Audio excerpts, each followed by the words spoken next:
Bom dia, irmãos! Bom dia! Gosto muito demais de estar aqui com vocês hoje. Região Sul e Oeste juntas, amém? Eu sempre fico muito feliz. Domingo de manhã a gente pode estar aqui pra gente cantar canções pra Deus. Amém.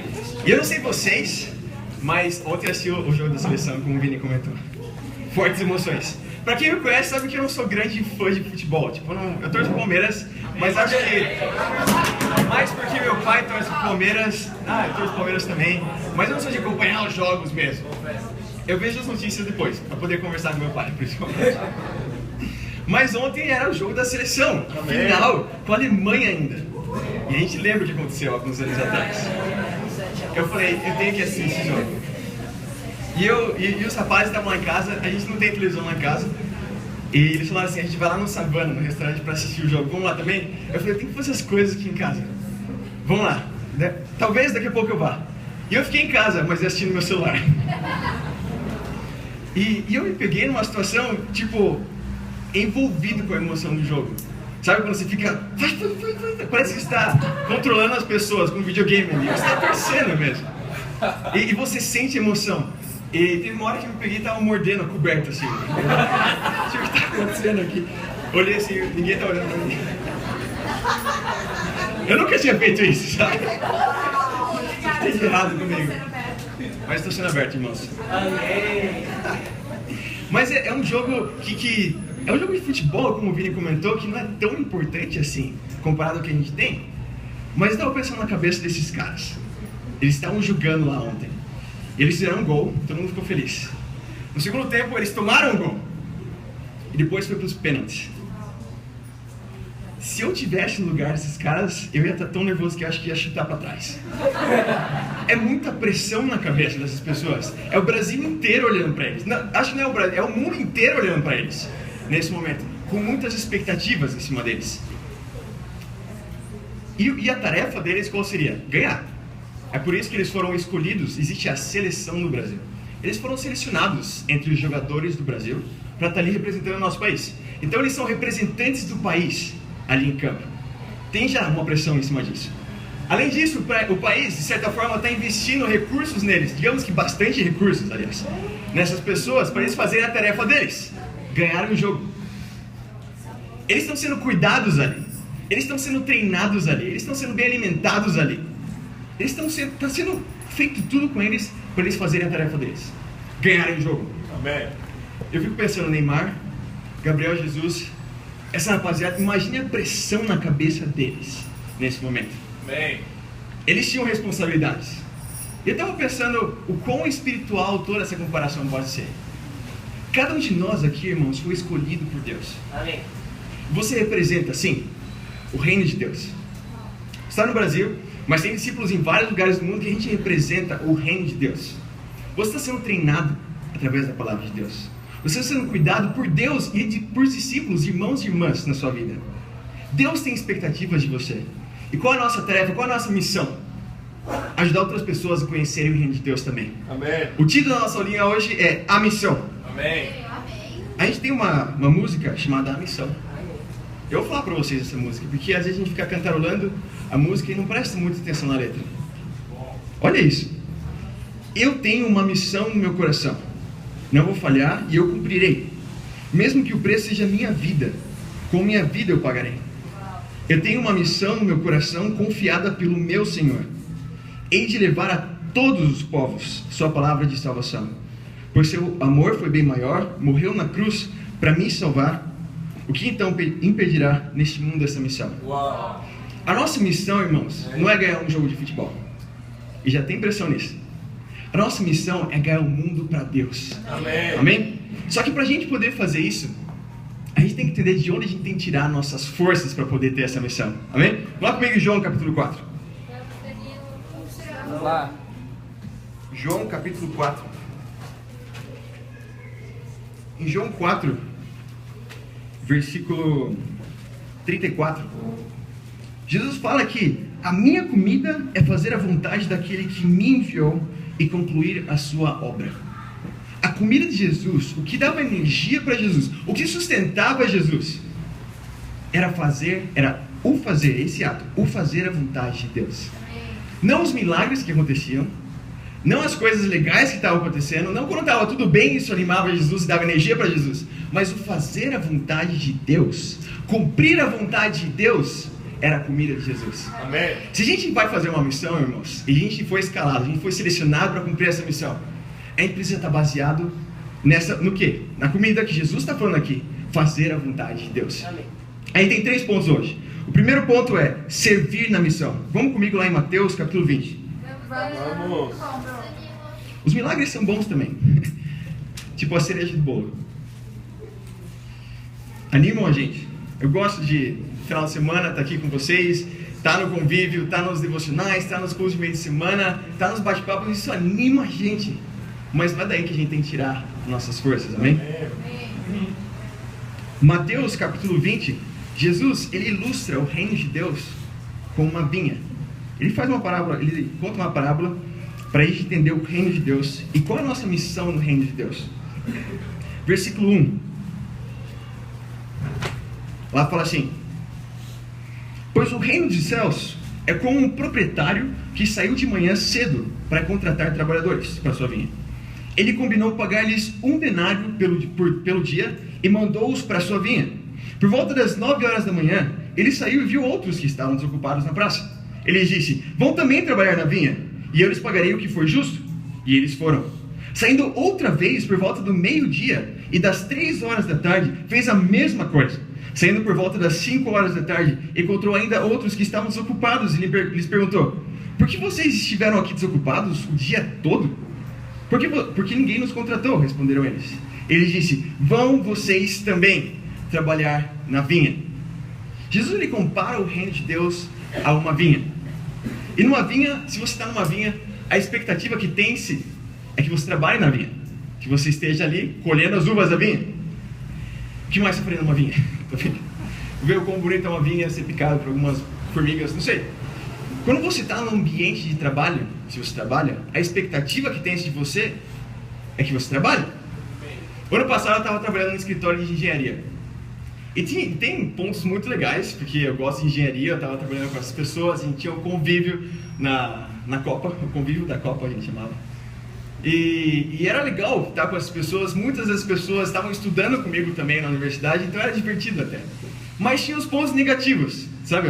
O seu chefe falando assim: preciso disso até amanhã, e ficando em cima, a pressão de ter uma pessoa cobrando você. Isso não é tão divertido assim. Mas se você está no escritório de engenharia, a expectativa é que você trabalhe. Se você está numa vinha, você pode conversar, cantar com as pessoas que estão nessa vinha também, mas a expectativa é que você trabalhe nessa vinha. Amém. Por que eu estou falando disso? Porque a expectativa de cada um de nós, no reino de Deus, é servir uns aos outros, trabalhar para ajudar mais pessoas a entrarem no reino de Deus. Jesus está fazendo uma analogia muito clara aqui, que se você quer estar no reino de Deus, você tem que servir, você tem que trabalhar. Quando eu penso em trabalho, eu penso na minha família. Eu penso na minha mãe, no meu pai, eles trabalharam muito para me ajudar a chegar onde eu cheguei, com as universidades e todas essas coisas.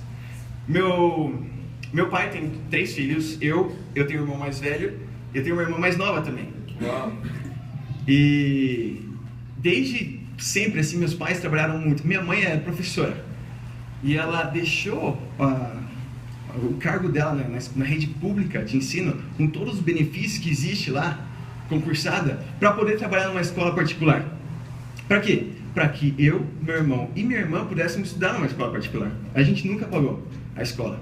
Por causa disso, a gente teve a oportunidade de ir em bons colégios e na universidade, inclusive. O meu pai, ele sempre trabalhou que nem um maluco também. Ele saía às 7 horas de manhã, a gente chegava às 8, 9 horas da noite. A gente nunca foi rico, a gente nunca passou fome também. Mas por quê? Porque meus pais trabalhando firme, para prover pra gente, para cuidar da gente. E pensando nisso, eu lembro de uma situação que eu pude ver o meu egoísmo ferindo pessoas que estavam trabalhando forte. Por mim, inclusive. Quando eu tinha uns 13 anos de idade, eu falei isso para alguns irmãos. Eu estava lá em Votorantim, na minha casa, tinha acabado de chegar da escola, de boa, assistindo meus desenhos. Que é lá em Votorantim. E eu estava lá, meu pai me ligou, ele falou: Danilo, eu preciso que você corte a grama para mim. Eu falei: beleza, né, vai acabar o desenho, eu vou cortar a grama depois. Tudo bem, pai, vou cortar a grama. Daí acabou o desenho, começou outro desenho legal. Eu pensei, eu tenho que assistir esse desenho agora, porque não vai passar de novo, acho. Depois começou outro desenho legal.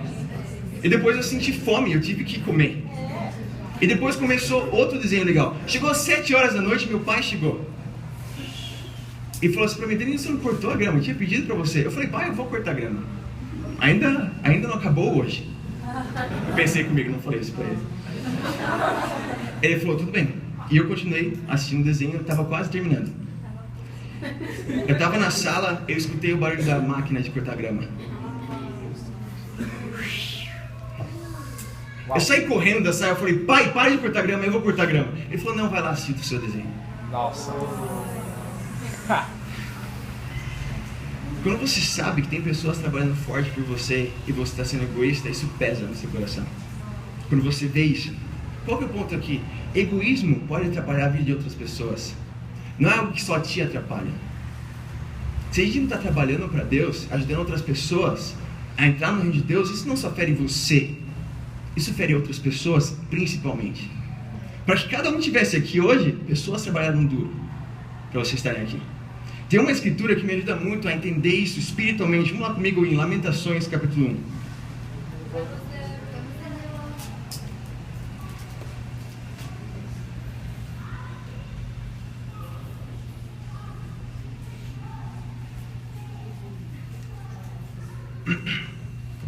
Lamentações, capítulo 1. O contexto aqui é que Jeremias está descrevendo a cidade destruída. Jerusalém arrasada, o templo destruído, a muralha destruída, e todos os lugares. Imagina você ter visto isso antes. Você está andando pela rua, tudo muito lindo, e você chega aqui na Vital Brasil, alguns anos depois, tudo destruído. Você pensa, nossa, a gente se reunia aqui para cantar canções para Deus. A gente fazia isso, as crianças brincavam ali. E Jeremias, ele está olhando para tudo isso pensando, o quão grave isso era. Ele diz aqui no versículo 12: vocês não se comovem, todos vocês que passam por aqui? Olhem ao redor e vejam se há sofrimento maior do que o que me foi imposto e que o Senhor trouxe sobre mim no dia em que acendeu a sua ira. Jeremias está falando assim, vocês não se comovem, vocês não se importam, não interessa para vocês que vocês estão vendo? Todas essas coisas destruídas, vocês não se importam com a situação dessas pessoas aqui? Jeremias está falando do coração dele aqui. A cidade estava destruída, tudo estava muito ruim, terrível. E ele pergunta para o povo, isso não importa para vocês? Vocês não se comovem com isso? Não toca o coração de vocês? Por que eu falo isso, irmãos? Porque a gente vive num mundo que é horrível. A gente está no reino de Deus, mas isso aqui não existe lá fora. Nossa missão é ajudar isso a existir lá fora, mas se você sai lá fora, parece que vai estar pesado, está denso de pecado. As pessoas podem estar rindo, estar sorrindo uma para a outra, mas no fundo elas estão afogadas em imoralidade, em impureza. Elas não entendem que elas estão presas, escravas do pecado, de verdade. E é horrível ver o que as crianças são expostas hoje. Não é de se assustar que muitas pessoas não queiram ter filhos.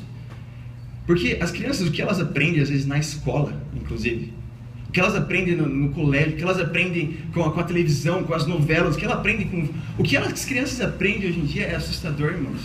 Isso deturpa totalmente a moral do que é certo e o que é errado. Isso atrapalha muito a vida das pessoas de chegarem e terem um relacionamento com Deus de verdade. E Jeremias está falando assim, vocês não se importam com isso?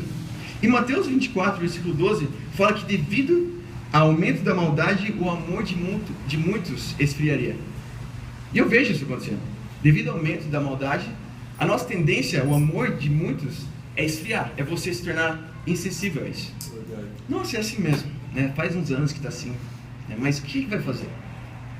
A gente tende a ficar insensível e não sentir a compaixão e não se importar. É disso que Jeremias está falando. Vocês não se importam com o que está acontecendo aqui? Vocês não se importam com todas as pessoas?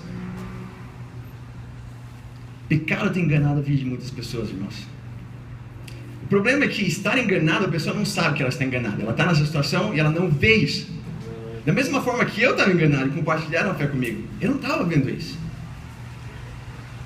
E para muitos de nós, a gente pode estar assim dessa forma também. Não se importando. E como é que eu sei disso? Você compartilhou a fé nos últimos 2 dias? Você compartilhou a fé essa semana? Compartilhar a fé, irmãos, não é o que a gente tem que fazer. Se você pensa desse jeito, você entendeu errado. Você tem que orar para mudar o seu coração. Porque compartilhar a fé é algo que você não merece fazer. Compartilhar a fé é algo que eu não mereço fazer. Falar da palavra de Deus para uma pessoa, quem sou eu? Por que eu? Compartilhar a fé é algo muito precioso. Amém. Que cada um de nós, a gente não tem noção, às vezes, se você entende, a gente não entende totalmente ainda, do quão precioso isso é. Amém. E eu sou muito grato, irmãos, às pessoas que compartilharam a fé comigo. Essa semana vai fazer 5 anos. Vai fazer 5 anos que Tyler, Malcolm, Margie, eles compartilharam a fé comigo. Eu estava lá na Poli e, embora eu estivesse rindo, embora eu estivesse conversando, falando sobre piadas com os meus amigos, eles entenderam que eu precisava de Cristo na minha vida. Amém. Eles entenderam, pensaram, esse cara provavelmente ele está enganado. Esse cara provavelmente está afogado em impureza, esse cara provavelmente está afogado em egoísmo, em drogas, em bebidas, em todas essas coisas. Eu preciso amar essa pessoa. Amém. Eu não mereço compartilhar a fé Amém. de Jesus Cristo para outras pessoas. Cada um de nós, a gente tem que ter o coração que a gente tem uma missão, irmãos. E parte fundamental dessa missão é servir. Amém. Servir aos discípulos e principalmente, ou igualmente, muito importante também, servir aos de fora, para que possam fazer parte do reino de Deus também. Amém. Meu desafio para você é, mude seu coração. Se você entendeu que você tem que compartilhar a fé, procure não pensar desse jeito, porque não é o caso, irmãos. A gente não merece compartilhar nossa fé. É algo que todos nós temos que ter uma cultura de compartilhar nossa fé. Todos os dias, como Adam pregou no último domingo, aliás. Era uma coisa que os discípulos do primeiro século faziam todos os dias. Amém. Não que eles tinham que fazer, mas que eles queriam falar da alegria, do quão incrível é poder não estar enganado e se libertar do pecado. Amém? Amém. Nosso segundo ponto é amor na missão. Vamos voltar lá em Mateus capítulo 20.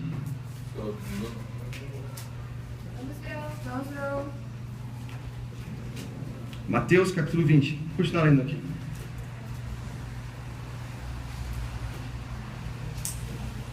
Gosto muito dessa parte. Versículo 8 fala assim: ao cair da tarde, só lembrando, tinha pessoas que tinham sido contratadas cedo de manhã, 9 horas da manhã, 1 hora da tarde, 3 horas da tarde e 5 horas da tarde. Versículo 8. Ao cair da tarde, o dono da vinha disse ao seu administrador: chame os trabalhadores e pague-lhes o salário, começando com os últimos contratados e terminando nos primeiros.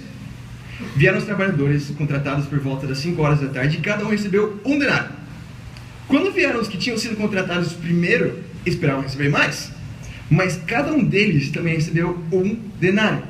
Quando receberam, começaram a se queixar do proprietário da vinha, dizendo-lhe: esses homens contratados por último trabalharam apenas 1 hora, e o Senhor se igualou a nós, que suportamos o peso do trabalho e o calor do dia. Mas ele respondeu a um deles: amigo, não estou sendo injusto com você. Você não concordou em trabalhar por 1 denário? Eu acho incrível o que Jesus faz aqui. Jesus faz questão de começar a pagar os últimos e depois o primeiro. Ele podia pagar tudo ao mesmo tempo, ele podia pagar os primeiros e depois os últimos, mas ele faz questão de colocar os últimos, pagar os últimos e os primeiros vendo ainda. E depois os primeiros. Às vezes Deus te coloca numa situação que você não entende o que está acontecendo. Mas passa um tempinho, passa um mês, passa 2 dias, você fala assim: agora eu entendi o que está acontecendo. Deus estava só querendo expor o meu coração. Jesus, o que ele estava fazendo aqui? Ele estava dando uma oportunidade desses caras lutarem. Lutar é uma oportunidade de você ver o seu coração, irmão. Quando você está numa situação que você luta, ou você pode se queixar, você pode se amargurar, ou você pode tentar entender a soberania de Deus. Ou você reclama, ou você entende a soberania de Deus.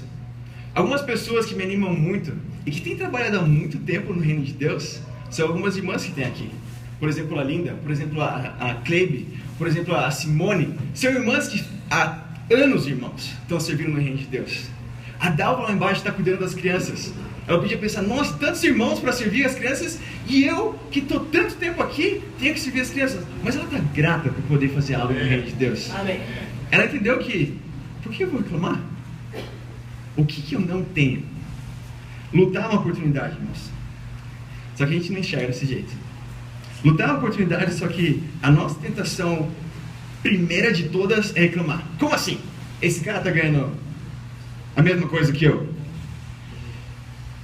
Trate sempre de perspectiva, irmãos. Se você olha para uma situação, ou se reclama, ou você entende a soberania de Deus, depende de como você enxerga isso. Depende da sua perspectiva. E falando sobre perspectiva, uma escritura que me ajuda muito a entender isso, fica lá em 1 Coríntios capítulo 15. Irmão. Vamos dar. Está comigo, irmãos? Amém.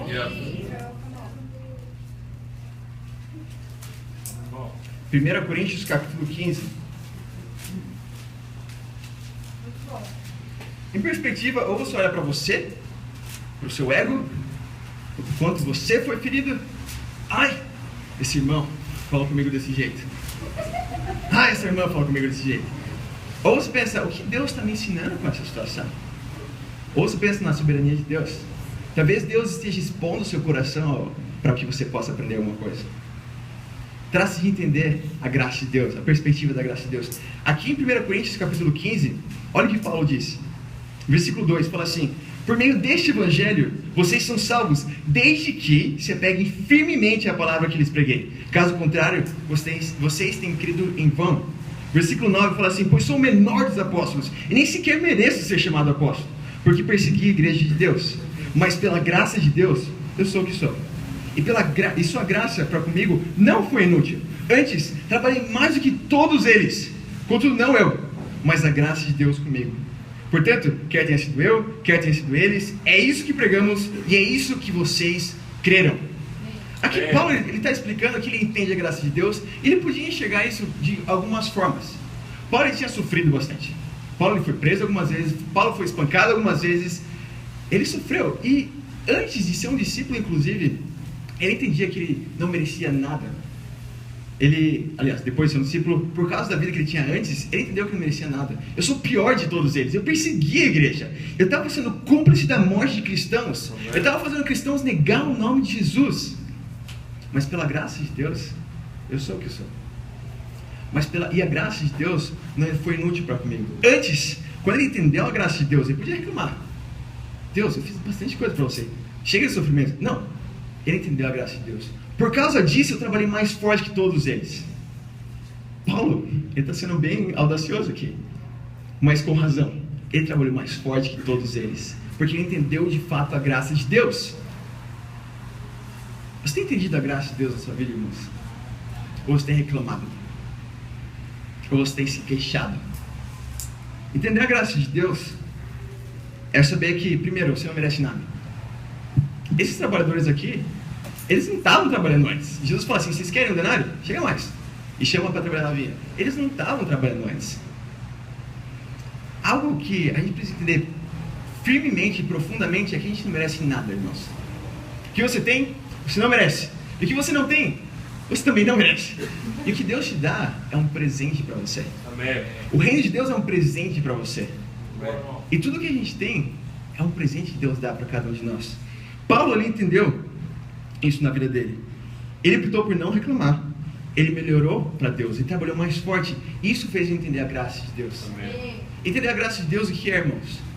Não é pensar o que é o mínimo que eu tenho que fazer para eu estar bem com Deus.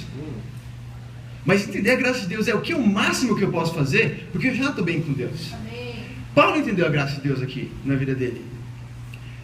Quando você está numa situação e Deus está expondo o seu coração, Deus quer que você tenha a perspectiva de colocar a graça de Deus em prática na sua vida. Amém. Alguns anos atrás, a Carol estudou a Bíblia, ela foi batizada em 2012.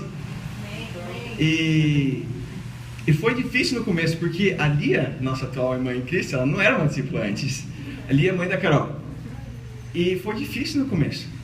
A Carol teve que perseverar e houve que certa perseguição no início. Um não apoio forte da parte da Lia. Vamos, Lia. Lia, essa não é mais você. E faz sentido, se eu sou pai de alguém que está fazendo coisas diferentes, eu ia ficar pensativo sobre aquilo também. Verdade. E a Lia fez isso, amando sua filha. E ela começou a estudar a Bíblia, porque a Carol perseverou.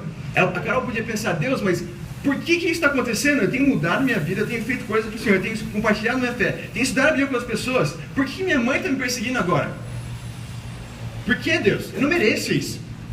Mas ela perseverou e entendeu a graça de Deus na vida dela. E por causa disso, ali está a Bíblia.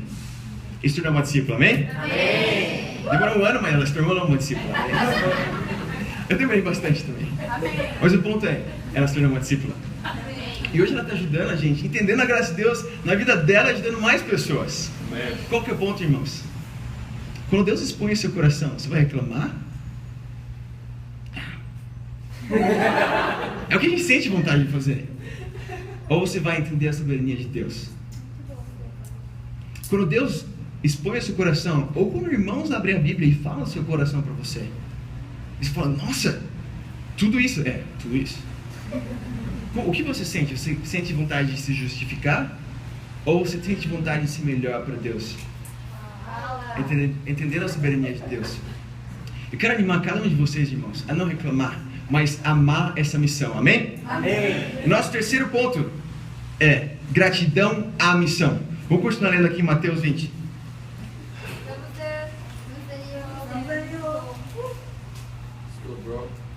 Mateus capítulo 20. Continuando aqui do versículo 13. Fala assim: mas ele respondeu a um deles: amigo, não estou sendo injusto com você. Você não concordou em trabalhar por 1 denário? Receba o que é seu e vá. Eu quero dar ao que foi contratado por último o mesmo que eu lhe dei. Não tenho o direito de fazer o que quero com o meu dinheiro? Ou você está com inveja porque sou generoso? Assim, os últimos serão os primeiros, e os primeiros serão os últimos. Eu vejo Jesus falando o que eu tinha acabado de dizer. Cara, quantos denários você tinha antes? 0. Eu tinha 0 denários, Jesus. Então, quanto que eu combinei de te pagar? 1 denário. Quanto que eu estou te dando? 1 denário. Quem está reclamando? Eu sou assim injusto, Jesus. Porque esse cara aqui, ele trabalhou menos que eu, ele está ganhando a mesma coisa. Eu me sinto injustiçado aqui. Porque eu estou fazendo mais que esse cara e eu estou ganhando a mesma coisa. O ponto de ser ingrato, irmãos, principalmente é acionado se você começa a olhar para o lado. E olhar para o cara que tem alguma coisa que você não tem, e você fala, mas Deus, olha esse cara. Como assim ele tem essas coisas? Ou quando você olha, às vezes, para o mundo e fala assim, nossa, Deus, como é que esse cara tem esse carro? Como é que esse cara tem esse apartamento? Como é que esse cara tem esse trabalho que eu queria tanto? E você começa a se comparar com outras pessoas. O problema de ingratidão começa quando você olha para o lado, irmão. E a gente sabe comparar. A gente é expert em fazer comparações. Aí se compara para baixo, quando se trata de dinheiro, de bens, de saúde, de talentos. Olha, esse cara tem tanta saúde, mas eu tenho essa doença. Olha, esse cara tem tanto dinheiro, e Deus, olha quanto eu tenho menos. Mas quando se trata de disciplina, de compromisso, de compartilhar a fé, você fala assim, Deus, eu faço mais que esse cara. Deus, eu sou mais justo que esse cara aqui. A gente sabe comparar, irmãos. A gente tem um coração pecaminoso de saber comparar. Do que você reclama, irmãos? Do que a gente reclama muitas vezes? A gente tem que entender que a gente está nessa vinha. Primeiro, a gente tem uma missão de trabalhar nessa vinha. E a gente tem que ser grato porque foi combinado algo com a gente. E não é algo pouco, não é um denário que a gente está falando.